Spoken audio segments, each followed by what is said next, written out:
Kebiasaan warga membuang sampah sembarangan adalah salah satu sebab mengapa Indonesia dinyatakan darurat sampah.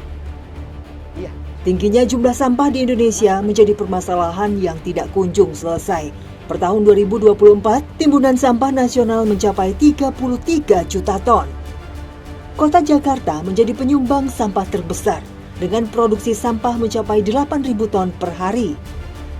Tingginya jumlah produksi sampah menyebabkan tempat pembuangan akhir menjadi overload. Jumlah sampah yang membludak menyebabkan maraknya TPA liar di seputar wilayah Jabodetabek. Tim Indonesiaku menyusuri salah satu desa di wilayah Kabupaten Bekasi. Kami mendapat info adanya tempat pembuangan sementara yang masih dipertanyakan perizinannya. Ini tapi buat TPS besar sekali ya Pak ya? Iya, sebetulnya mahal 500 juga cukup mengingat kita di TPA-nya Burangkeng ada kelongsoran sehingga jangan sampai saya didemo sama warga, ya sudahlah di sini aja dulu. Naruh ke Burangkengnya berapa lama antriannya? Ya saya dapat antrian paling rendah 110, 150 gitu. 110 sampai 150 truk di depan berarti? Di depan antrian kita. Oh, gitu. Bahkan bisa minap saya. Ketika saya buang ke sana itu saya suka minap juga untuk itu. Karena mengingat di sana di TPA Burangkeng overload kan. Banyak longsor.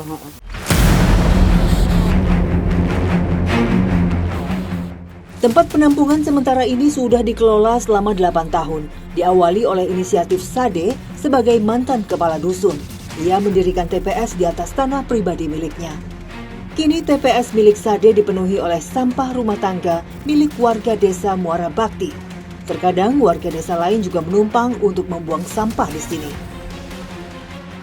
Ya kendalanya ya gimana ya, emang mobil satu, cuman saya kirim pagi pulang malam antri lah. Iya, udah overload di TPA Burangkeng, udah overload. Jadi kita seandainya buang ke TPA Burangkeng pagi-pagi pulang malam, iya bisa minep. Kalau untuk sementara ini karena kita belum ada bantuan dari pihak pemerintahan desa, camat, dan LH, ya kita ngumpulin duit sendiri teh. Ngumpulin duit sendiri, semacam ini kan pengundungan nih. Ya hanya bisa mengundung, mengarahkan, tapi untuk bantuan nggak ada. Nah jadi saya sendiri yang inisiatif bahwa gimana ini caranya biar rata, biar sesuai dengan arahan Bapak Camat, Bapak Lurah, ya kita angkut, ya pakai duit sendiri. Sayangnya, TPS yang dikelola Sade belum memenuhi aturan yang ditetapkan oleh Sistem Informasi Pengelolaan Sampah Nasional, terutama soal jarak minimal TPS dengan pemukiman. Setidaknya TPS berjarak 50 meter dari wilayah hunian warga.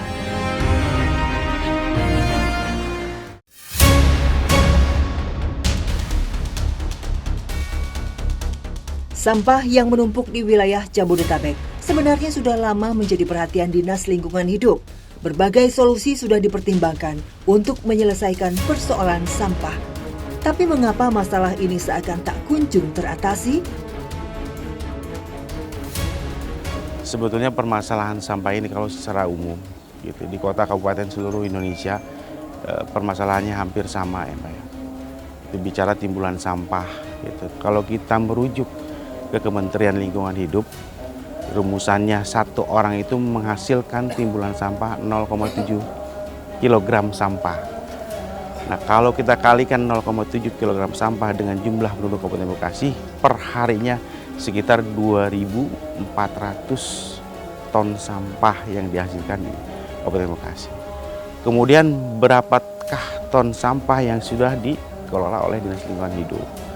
Nah merujuk kepada realitas rata-rata yang buang sampah di Kabupaten Bekasi ke TPA itu baru 700 ton per hari.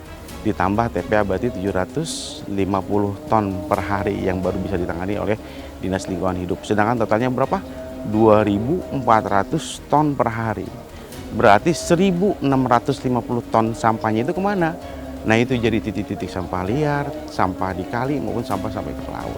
Dari pemerintah Kabupaten Bekasi, kembali lagi kan untuk permasalahan ini kan pasti butuh anggaran kan gitu ya. Kalau kita lihat 2025 kan APBN untuk lingkungan hidup berapa? Cuma 0,4%, bayangkan. Khususnya untuk di Kabupaten Bekasi sudah dianggarkan untuk penerapan teknologi gitu di TPA untuk tahun anggaran 2025.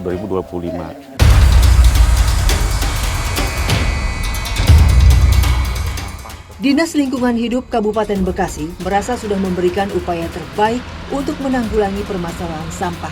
Sayangnya, anggaran dan sumber daya manusia yang ada belum dapat mencukupi kebutuhan. Pada tahun 2024, sempat ada bantuan dari Kementerian PUPR berupa hibah mesin daur ulang sampah. Untuk di sini sekarang sejauh ini dalam satu hari bisa produksi berapa, Pak? Target yang ditentukan TPST ini kan 50 ton per hari. 50 Itu. ton per hari. Namun dalam perjalanannya belum mencapai rata-rata 50 ton per hari. Karena kan ya masih masa pendampingan ya. Masih kita perbaiki terus apa yang menjadi kekurangannya gitu. Di sini rata-rata sampah apa, Pak? Sampah rumah tangga. Sampah rumah tangga. Atau yang hanya sampah rumah tangga gitu, kita olah.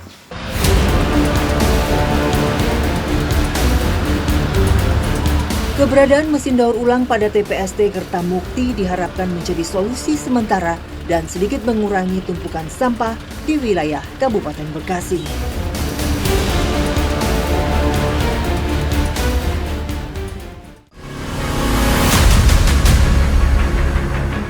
Tim Indonesiaku melanjutkan penelusuran ke wilayah Depok. Kami menemukan TPS yang beroperasi secara tidak resmi. Bahkan pengelolanya mengelola sampah dengan membakarnya.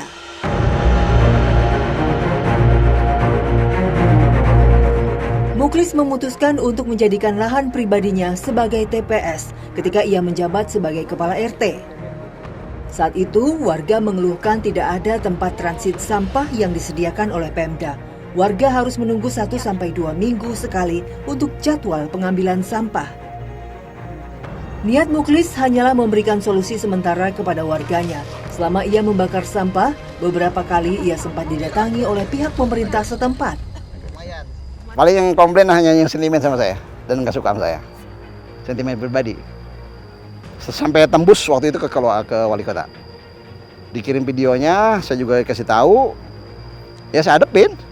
Orang Pemdanya, dinas dari wali kota datang kemari. Saya ajak diskusi bla bla bla bla bla. Ketika, oke Bapak ini mau tutup, ya monggo silakan. Tapi pikirin orang yang 4 ini, 5 ini, buang sampah di mana?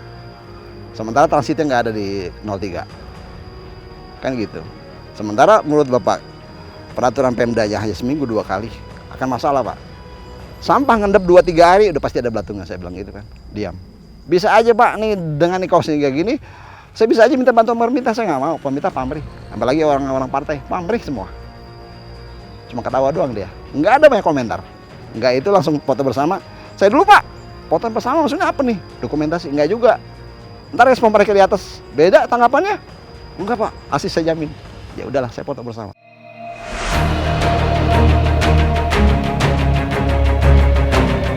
Muklis dan warga sekitar masih mengharapkan solusi dari pemerintah agar sampah-sampah warga memiliki tempat penampungan resmi.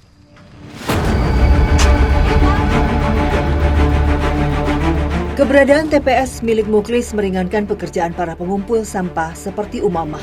Ia sudah bekerja mengumpulkan sampah warga selama 5 tahun. Emang Ibu biasanya sebelum sama Bapak buangnya di mana, Bu? Sono di sama orang yang pakai mobil-mobil. Oh. Seminggu nggak diambil. Keluar itu tuh belatung-belatung. Gimana sih ini kata sampah? Tolongin buang apa Om? Ini katanya belatung-belatung udah pada angkrik-angkrikan. Emang gua kemana lagi? Kata gitu. Kalau misalnya seminggu itu belum diangkat, biasanya Ibu taruh di mana, Ibu? Ya di depan rumah Ibu. Oh, di depan rumah Dia kan Ibu. pada kok sampah katanya kagak dibuang-buang. Apa sih memang orang yang kagak ngambil. Lalu cari lagi katanya di mana kayak katanya gitu, Neng. Ya nyari dapat di sini sama Pak RT. Alhamdulillah Bang sampai sujud rasanya, alhamdulillah.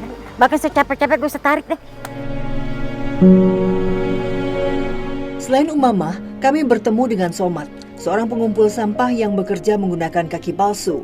Dengan tertatih-tatih, pria pekerja keras ini tidak mau menyerah menghadapi kerasnya kehidupan.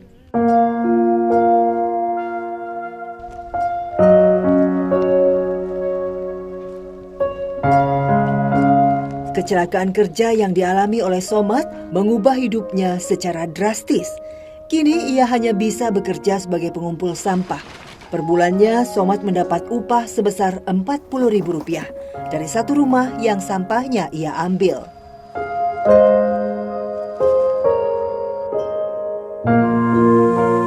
Pak, Bapak udah berapa lama sih Pak ngambilin sampah gitu? Udah 3 tahun.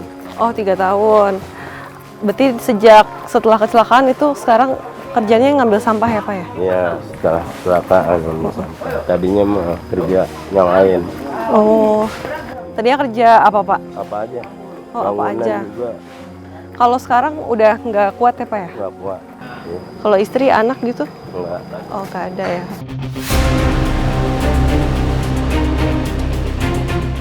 Di satu sisi, TPS milik Muklis dapat memberikan lapangan pekerjaan bagi mereka yang membutuhkan. Di sisi lain, asap dari pembakaran sampah sangatlah berbahaya. Selain mencemari udara, asap pembakaran sampah dapat mencemari sumber air, menempel pada makanan, bahkan merusak bangunan. Ibu terganggu nggak sih dengan pembakaran sampah gitu? Kalau saya sih nggak terlalu terganggu ya, cuman karena memang kita juga butuh untuk pembuangan sampah yang sekarang ini memang agak sulit ya. Kadang kalau yang lain-lain juga nariknya juga kadang sampai berapa hari kita daripada numpuk di sini juga bau. Di sana itu memang ya, memang sih pembakarannya kadang-kadang asapnya juga ini, tapi nggak terlalu ini ya, nggak terlalu mengganggu sih kalau kata saya mah, karena diolah juga di bawah.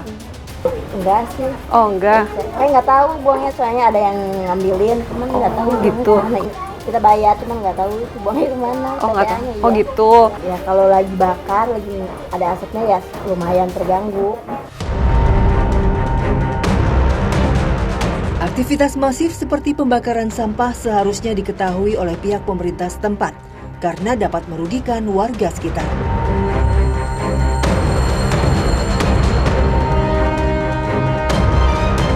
Kami pun mendatangi kantor kecamatan untuk mengetahui perihal tempat pembuangan sampah ini. Untuk selama ini kita mengetahui, tapi sebelum itu pun sudah kita beri himbauan, pendekatan bahwa sampah ini tidak boleh dibakar, tapi dikumpulkan dan diangkut ke DKLH atau ke tempat pembuangan sampah akhir, yaitu yang ada di Cipayung.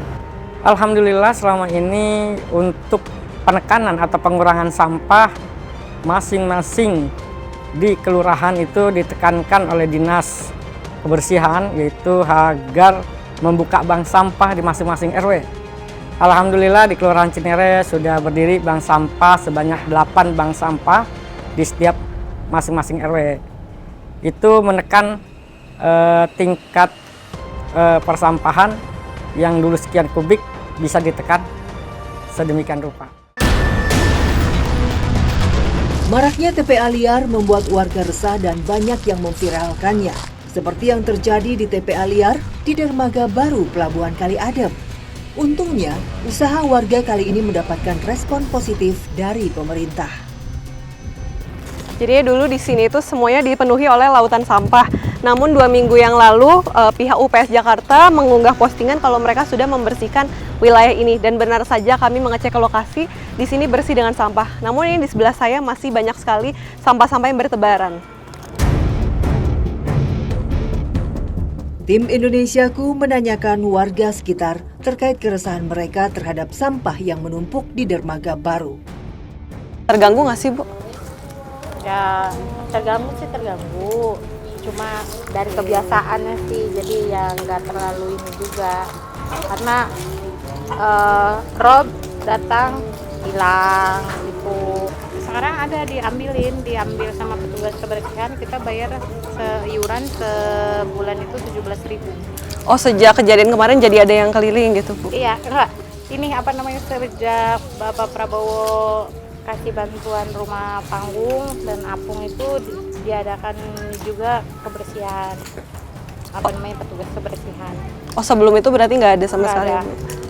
Nggak ada. Kita buang di sebagian warga dibakar, sebagian warga dibuang di pinggir laut.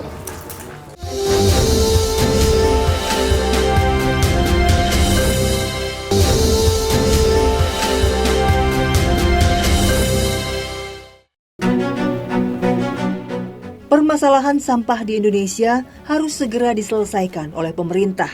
Jangan sampai Indonesia menjadi gunungan sampah akibat kebijakan yang asal-asalan. Tentukan arah kebijakan, alokasikan anggaran, awasi, dan beraksi. Masalah sampah adalah perkara harga diri bangsa. Tidak ada yang mustahil selama kita fokus dan memang berniat untuk menjadikan Indonesia hijau dan bersih.